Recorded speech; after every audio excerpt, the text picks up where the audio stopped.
大家好，我是娟子，今天给大家分享一个不用提前和面也能做出蓬松旋软的大包子。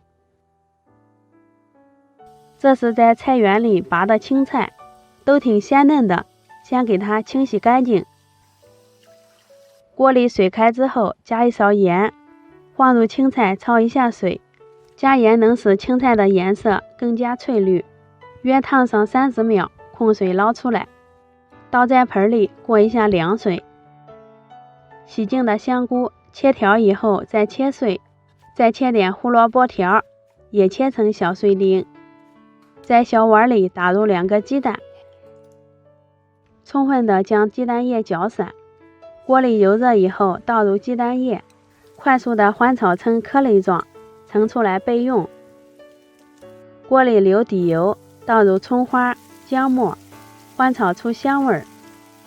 倒入胡萝卜和香菇丁，翻炒均匀之后，加入盐、五香粉，加点生抽、蚝油，炒至香菇丁变软，胡萝卜断生就可以关火了。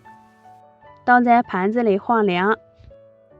接下来把青菜的水分挤出来，先切成段，再剁得碎一些，装入盘中，在里面淋一点食用油，锁住青菜的水分。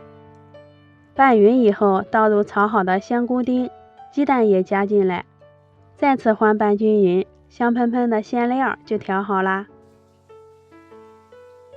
接着来和面，在170毫升温水里加入3克酵母粉、4克白糖，将酵母搅拌至融化。在300克面粉里加一勺猪油，用化好的酵母水来和面。这里加猪油能使蒸好的包子皮雪白光滑。搅到没有干面粉，再下手揉成面团。像这样光滑、中等软硬的面团，直接放在面板上搓成长条，切成均匀的小面剂。拿一个面剂擀成一个边缘薄的面皮，放入馅料，用勺子压一压，可以多包一些。用大拇指边推边捏，就包好了一个漂亮的包子生胚。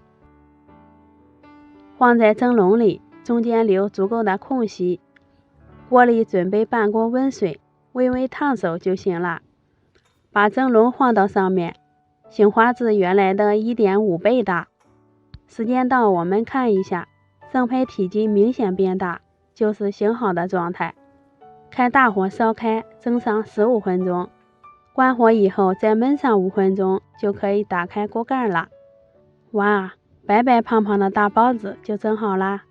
这样蒸包子不用提前和面，个个蓬松暄软不塌陷，里面的馅料鲜嫩可口，一顿吃上3个没问题。冬天和不好面的朋友可以尝试一下这种做法。我是娟子，咱们下期见。